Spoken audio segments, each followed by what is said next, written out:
Hello everyone, and thank you for joining us for the shorter version of our Game Week 29 Captaincy Discussion and Preview Show. I'm Chris, and with me is the other half of the FPL Cougars team, Kieran. Hello, how are you doing this evening? Yeah, I'm alright, how are you? Yeah, I'm very good. I'm ready to sort of get into Game Week 29 now, because it's starting tomorrow morning, so yeah, let's hear all about it. Game Week 28, which passed midweek, it was gone in the blink of an eye, and we're going to recap our midweek scores tonight, as well as discuss captaincy and transfers for this weekend's action.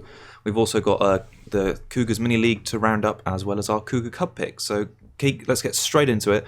Let's have a look how your team got on in last week's review. 58 points, 5 above the average, which was okay, I suppose. Turned into a green arrow of just under 3k, which was up to 65k. I was around 67 or just nearly 68 before. Small green arrow. Son, Sterling, Jimmy, no returns, which is sad, and Foster as well, which Foster's obviously been doing well, but didn't really expect it against Liverpool, so that's fine. Just wanted some saves. He's one save off 6 saves, which he's been quite a few times recently, which has been slightly frustrating. But the Mane brace was nice, and then obviously the Liverpool defenders going crazy, which obviously I didn't have VVD or Trent, which is a bit of a shame, but overall can't really complain too much. The 58 points saw me crash out of the cup, unfortunately. Of the last 2k, so I got beaten by 4 points, and Aguero and Lacazette and Longstaff, of all people, were the causes of my demise. Man. I was really frustrated, really disappointed on Wednesday night, but never mind. It was a good run, and hopefully next year I can go one step further, maybe the last 1,000 and into the top 500. Who knows? So yeah, that was really good. When does it start? Around game week 15 or so? I'm sure someone will remind me in the chat. Yeah, something like that. Yeah. It was just to get into game week 28 is good territory. So it's just a shame.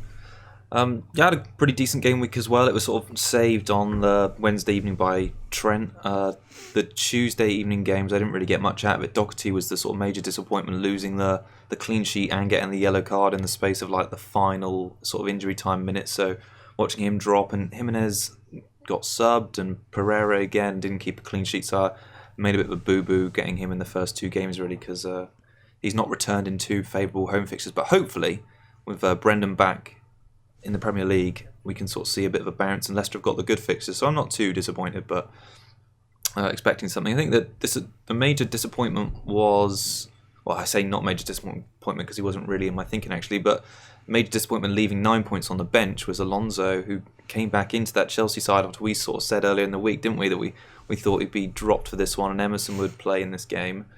So to see him on the bench with 9 and Pereira and Doherty in there on 2 and 1, it's a bit irritating. Yeah, we didn't expect him to play, and definitely didn't expect a clean sheet there. So, that you can't really blame yourself for him being there. No. And obviously, Salah was obviously disappointing for both of us at captain. Yeah. In a 5-0 win for Liverpool, and only getting 3 points was shocking, I suppose, to say the least. Surprise. And obviously all of the goals set up by defenders, and then defenders scoring 2 of them, like that will probably never happen again in a game, I'd say. So. Yeah, but if you had the double up or even triple up of Liverpool defenders, then you probably smashed it this week. Yeah. I think you would have done well. My transfer paid off, so I had Rashford, who I'd been planning to take out anyway, and he picked up that injury. I ended up doing the transfer. Rashford went out and Aguero came in. Was really close to captaining him, and in the team lineup, so we posted out on Twitter. At that time of day, I was all set on Aguero captain, but last minute I sort of went safe and stupid and went Salah and missed out. But 61 points overall, and I think it was like 66 to 57k, so not too bad. I think I'm going to bank a transfer this week, but we'll get onto that a little bit later.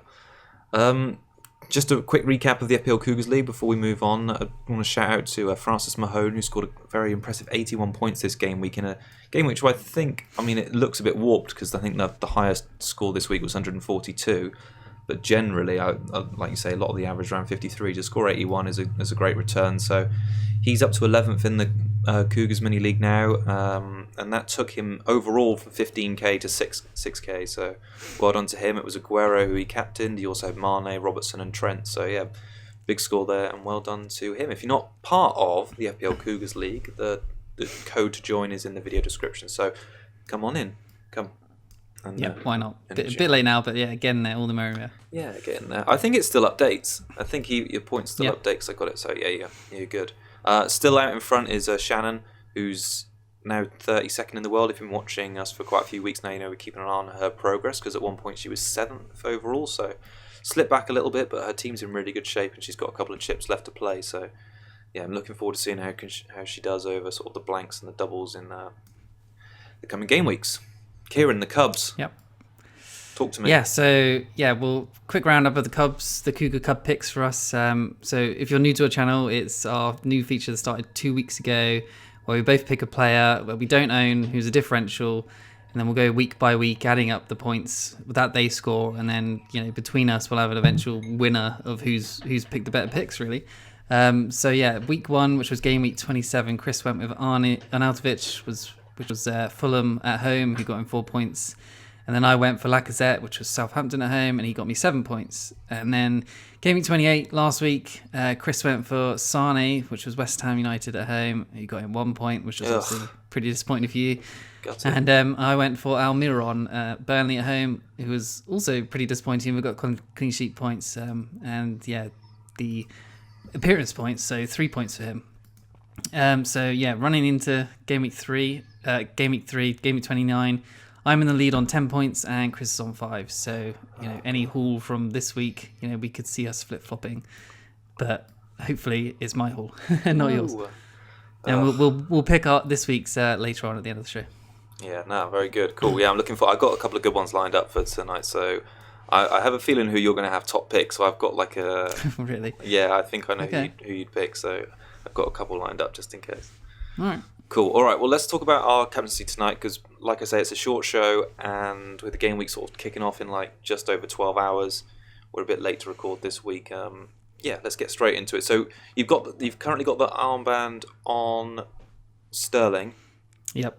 And I've got it on Pogba. Let's talk about Sterling first of all, then, because he's in the away game against Bournemouth. You feeling good about him?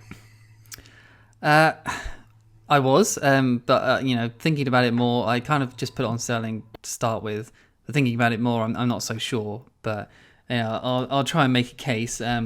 So obviously he's rested in midweek against West Ham, but he came on, played for 30 minutes, and City looked decidedly better when he came on. He had like 2 or 3 goodish chances to get on the score sheet, get assist, and yeah, maybe a little bit unlucky. So Sane and Mahrez, who came in, both looked pretty poor, so he should be nailed on to start. And I think with Aguero's possible not playing, most possibly with Jesus fit, he might be rested, then Sterling seems like the one who's getting in the points, and yeah, he should be playing. So yeah, his points in the last 6 have been 10, 1, 10, 1, 18 and 1. So he's inconsistent, but consistent in the way that this weekend should equal a haul, because it's his time to get a haul, right? Every other game. Every other game, yes. So Bournemouth are obviously better at home than they are away, but they're leaking so many goals at the moment. That means City should smash them, really. And Sterling, I don't see why he can't get loads of points here. That's pretty much it. Yeah, I think it's like I was saying to you earlier in the week, sort of off stream, we were chatting about our transfers, and after Sterling came on against West Ham, he looked really lively, and that coupled with Salah's sort of like poor form in front of like attacking points in the home game against Watford, against United away, and then Bayern Munich last week in the Champions League, I've been strongly considering this week a transfer from Salah to Sterling and giving him the captaincy, just because I think he's that good an option. I think he's like third, or 3 goals in the last 6 game weeks, and 7 shots in the box in the last 6. He's got the numbers there to back up a haul this weekend, and like you've said with the points, I think he's got a really good chance of doing it.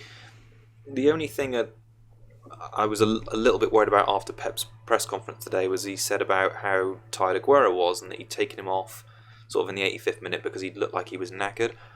Jesus has just come back to fitness, hasn't he? He's been pictured in training, but I'd just still I don't know why, but I'm just a little bit sceptical that if Aguero does get rested, Sterling could play false 9. I mean, which he's had history of not doing so well at false 9, hasn't he? So So that's only such a small reservation because he hasn't done it many times this season. Because when Aguero's been fit, he's played usually from the start, and Jesus has come on. So yeah, I mean, if Aguero is not going to play, then Jesus will probably play, right? I don't think he'll do false nine. I think Jesus will probably come in. Like you said, they've not really done that much this season. I think they've done it once, maybe. So, yeah, I think Jesus will come in, and Sterling, Jesus, and whoever else, work just as well together, I think. So yeah, I think a lot of people who have him, I think he's up to about 12% owned now. So he's gone up about a good few percent recently. Will probably captain him, and people are definitely bringing him in because I think he rose last night, didn't he? He did, yeah. So yeah, anyone who's bringing him is probably captaining him, but still owning him is probably enough of a differential still, to be honest. So you don't really need to risk it, but it's up to you. Bournemouth have been pretty poor as well, haven't they? They got thrashed against Arsenal in midweek, and I think City have scored, I think it was at least two goals in their last 7 games against them. So they've definitely got like 2 over on them 7 times, and the fact they've conceded 11 goals in the last 6, their defence is just porous at the moment. And it sort of leads in a little bit to Borak as well, because you and I have both been talking about him. We've mentioned him on the show previous weeks as he could be a good enabler for the blank game week, a 3.9 goalkeeper. But I mean, Bournemouth have been so poor since he's come in, it sort of makes you wonder whether his inclusion has got any sort of correlation to why their form's been so bad.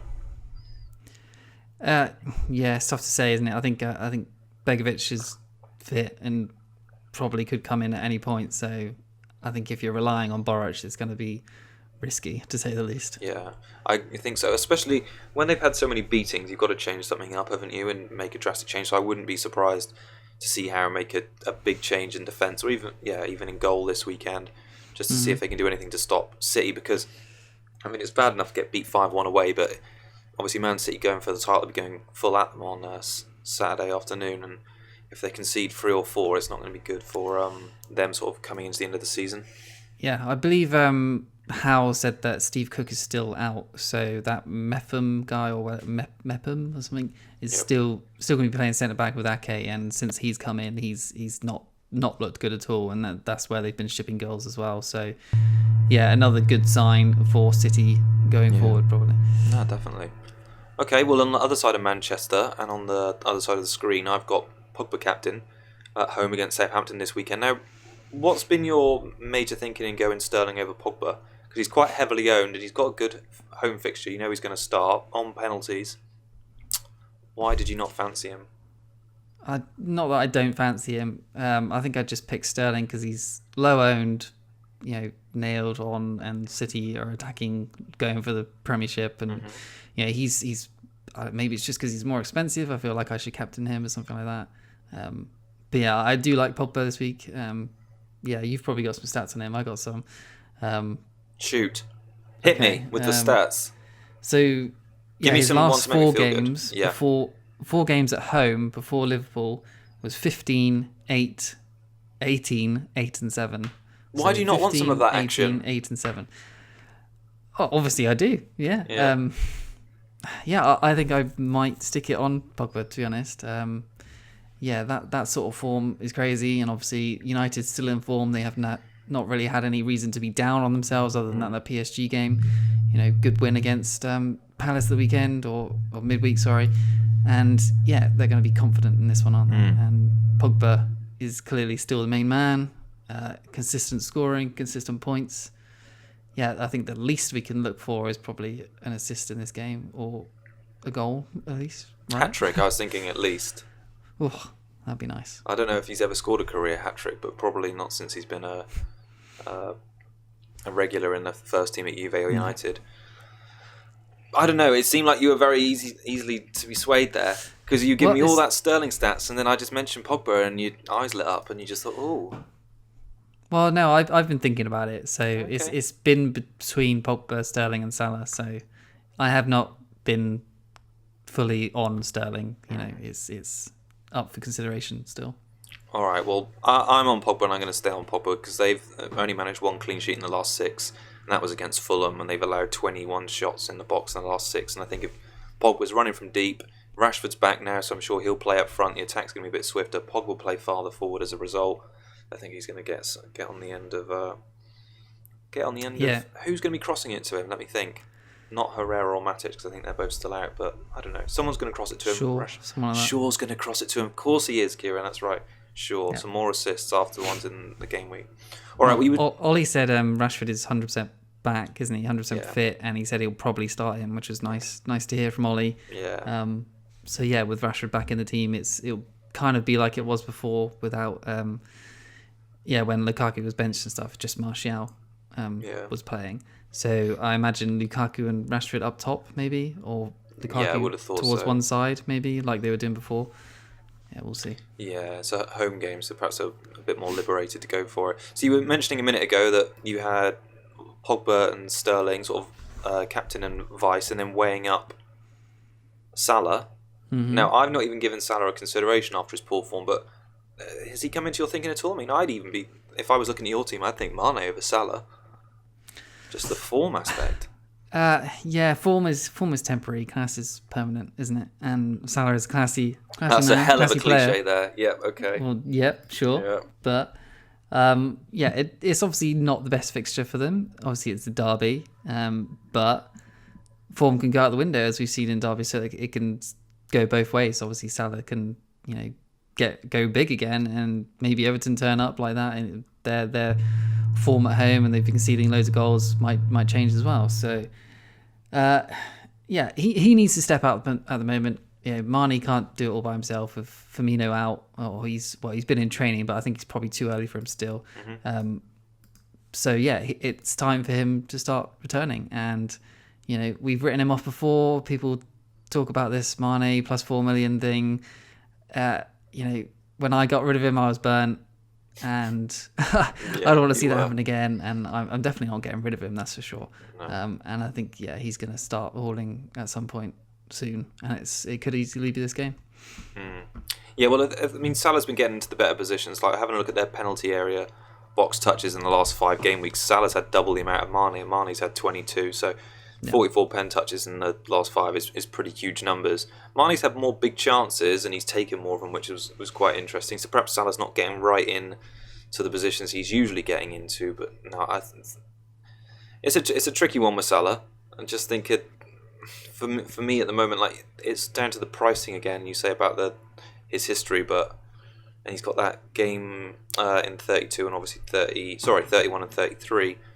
But unless he's justifying his price at the moment, I feel like since earlier in the season, Pogba has come out as like a good option, and Son's come out as a good option, and there's players in that sort of, and Sterling as well really has come on in the last sort of 10 to 12 game weeks. So I think there are other alternatives to Salah now, where perhaps there weren't really around that time. But I mean, in my situation, who would I get instead of Salah? Like Hazard? And then what? Probably Hazard, yeah. You know what I mean? Like, but he's a bit of a troll. Well, yeah. Because he was going to be... Oh, sorry. And then say I spend the rest of that cash elsewhere, and he starts hauling again. I need to get him back. But maybe this is the time to do it, because I've still got a wild card. Yeah. Well, you've also still got 2 Liverpool players. And someone put, I think it was FPL's stat on Twitter, we were having a bit of a chit-chat about Robertson and Arnold's points the other day. I mean, I know it's not going to happen every week, but those 2 combined obviously cost less than Salah, and they scored more points between them in the game against Watford than Salah's done in like the last 6 or 7 game weeks.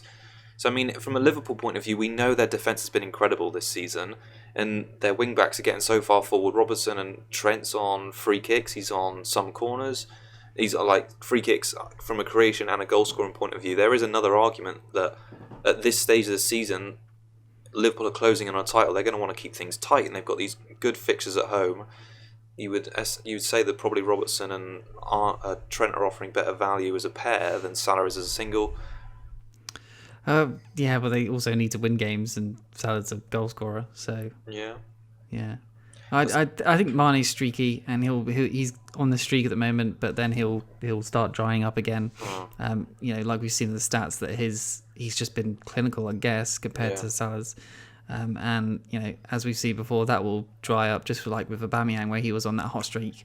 He was just finishing every chance he had, and then he dried up for a while, didn't he? So that happens, and I can see that happening to Mane again, and Salah will go back on a run. So I guess it's just moving at the right time. So if we moved off Salah a few weeks ago, would have been all right. But yeah, I don't think now for me is right, but we'll see. Okay. All right. Well, we were talking about one player you might replace Salah with, although unlikely, is Hazard. Is he? I think he's a bit of a. I wouldn't class him as a good captaincy option this week. I'd class him sort of as a bit of a differential captaincy pick because his form's been a bit up and down. But do you see him as like a player who could come in for some people as a bit of a differential captain this week against a Fulham team with a new manager? Don't see why not. Yeah, I haven't really considered him. Obviously, I would like him, but I can't afford him without getting rid of Salah, I think. Yeah, don't see why not. Fulham concede loads of goals, even at home or away, they'll concede goals. So, yeah, and Chelsea look a bit more confident after their last two games against the final with City. Obviously, they lost that, but the Spurs game was really good for them. They actually had a good game there. So, yeah, don't see why not. It could be 3 or 4, 5-0, something like that, maybe. He's had a good rest as well, hasn't he? Came off 59 minutes, which would be irritating for any owners in that game, but I think he's got a great fixture run there. Apparently that was because he had sort of a minor pain in his legs or something, he said. Oh, really? So he's been feeling it since the final, the Carabao Cup final. So there is that slight risk for him, but he said it's fine, it shouldn't stop me playing, so... Okay. Yeah. Well, okay. Well, that's good then. He probably will play. And he'll probably get back on the score sheet with a couple of goals assisted by Alonso, I would have thought. Yeah, I would like their one of the defenders, you've kept Alonso this whole time. He looks like he's coming back into it, but... I hope so. He is a bit of a worry still. Yeah. Because Sarri has said he has to play Emerson now because he's good. Yeah. And he's been doing well, so it might be a rotation thing. Yeah, no, it'd be interesting to see. I mean, it's proved that patience paid off with Trent because I had him for near on 6 or 7 game weeks with him just being a sub and injured. So now with Alonso, perhaps the same thing will happen. But yeah, we'll see. Cool. All right. Well, should we just pick out? I think that wraps up my captaincy thoughts. Really, I don't know if I've got any more players. I mean, maybe Higuain is another differential, but past that. Well, there's Jimenez. You can put it on if you want a differential captain. If you want Cardiff at home, no plumber fixture really. But he's been pretty inconsistent recently. So. Yeah, I think when Sterling has got Bournemouth away and Pogba's got Southampton at home, they just seem like safer picks than 100%. Jimenez. Yeah. Cool. All right. Clean sheets. Should we do them? Because I've got a few written down. Chelsea. Yeah. And then Brighton. Brighton. I like the Brighton pick. Yeah. I like the Brighton pick. Probably United. Yeah. Okay. I can agree with all those. I'm only going to. I think there's a few this week. Yeah. I think there looks like a couple of good ones as well.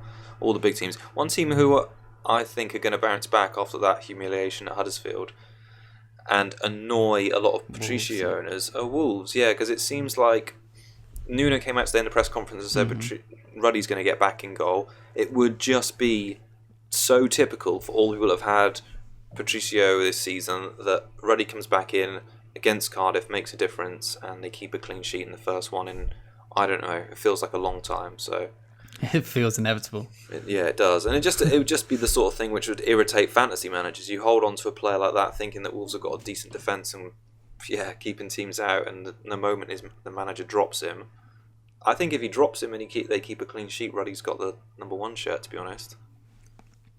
Yeah, maybe. Yeah, I think so. I mean, probably 10 weeks ago, I thought Patricio was up there with De Gea and Alisson and that sort of calibre of keeper, and he was a huge bargain for Wolves. But yeah, lately he's been making quite a few mistakes, hasn't he? I mean, costing them their clean sheets. So. Yeah, I think Ruddy probably deserves a shout. Deserves a go. No, I agree. Cool, all right. Cougar Cub pick, Kieran. I'm excited. We need a little intro for the Cougar Cub pick. Wow. Something like that. Yeah. Okay, you go first. Okay. Well, it's someone who's playing at 12:30 Saturday lunchtime. Plays in white. He tried Is this differential? Huh? Yeah, none of us have got him. All right. Oh no, he's not a differential. Well, he Right, sort fair of enough. is. And he tried to headbutt. I'm trying to give you some clues to guess it. And he tried to headbutt a Spanish player on Wednesday night. Who am I thinking of? Do I need to name him? Because Yeah. I know. Harry Kane, obviously. Yeah, that's right, Harry Kane. Yeah. Yeah, I was just seeing if you get it. Okay. Okay, cool. Yeah, Harry Kane is my Cougar Cup pick. Just because I got old. Like, I watched the highlights back of the game and how he was sort of like just starting on the Chelsea defenders, and it seemed like it came because Tottenham were doing badly, and that strikes me as like the role of a good club captain, like riling the enemy, the other team up because your team's not playing as well and getting the fans back on side. So I thought it was a good move. Good shithousery. Fair enough. So I'm going super. Now that you said Kane, maybe it's a bit risky, but Glenn Murray. Cool. Okay. Yeah, Glenn Murray. That was my second pick. I bet. Did you think I was going to go for that? I didn't. No, I thought you were going to go for Kane. Okay. And I've got Glenn Murray written down in case you went for Kane. Look at us. We're doing this. So yeah, Brighton have been conceding loads lately and losing, and they're getting bought into that relegation battle if they don't start winning a few games. Yeah. And this Huddersfield at home game needs them to win. So it looks like a 1-0, 2-0 Murray with 2 goals. Yeah, that sounds about right. So how many points have I got to outscore you by? What was it, 5 or something? Yeah, you're 5 behind at the moment. Oh, gosh. Cool. All right, well, I got, 9 or 10 game weeks to claw this back? 9 game weeks? Mm-hmm. All right. Okay, well, we'll see how we get on.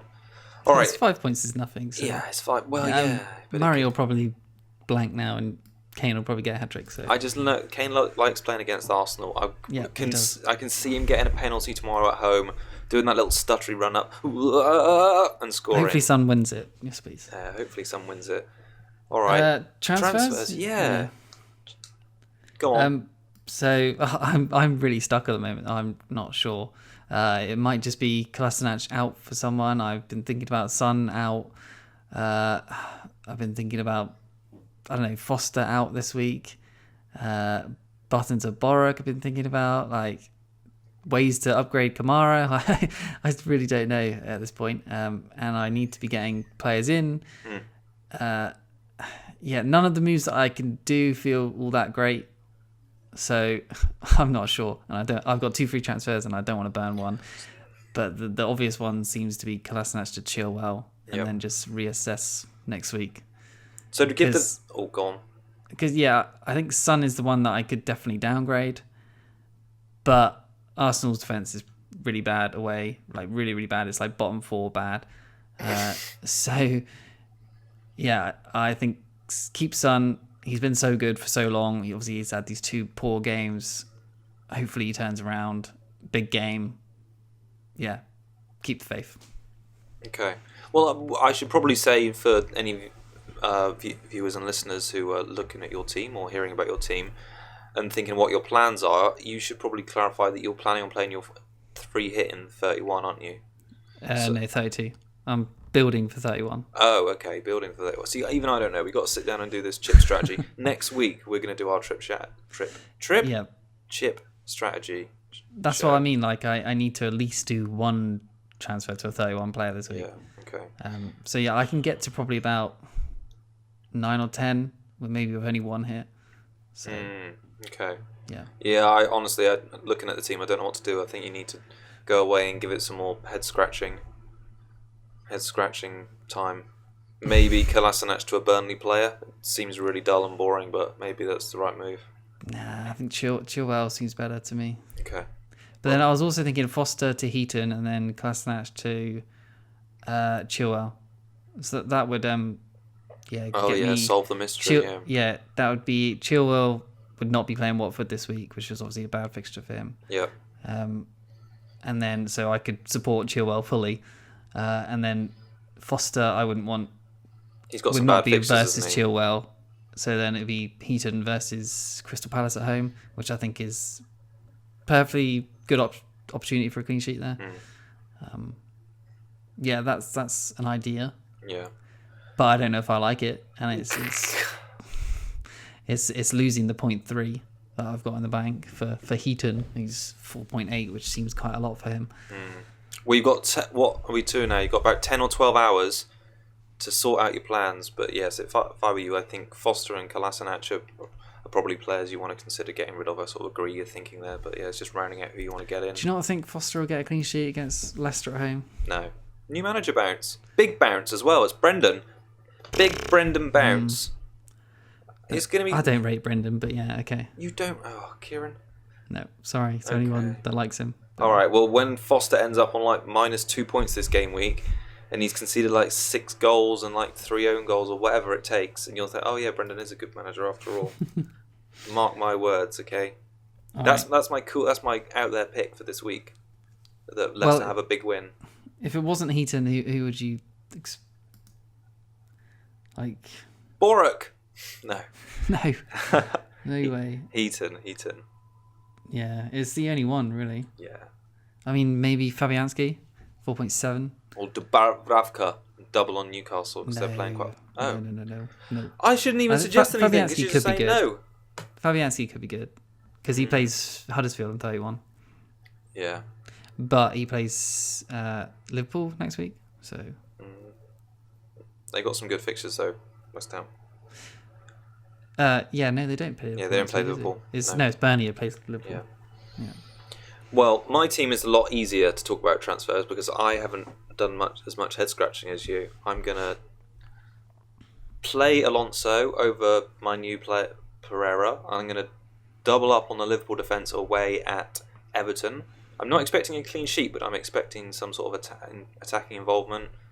And yeah, Captain Pogba. Højbjerg, second on my bench. Success way down there in third on my bench. Save the transfer. See if Boruc is benched. And then start thinking a little bit more about the blank game week coming up, really. Shaping the team next week. Quite content, really. Do I sound content?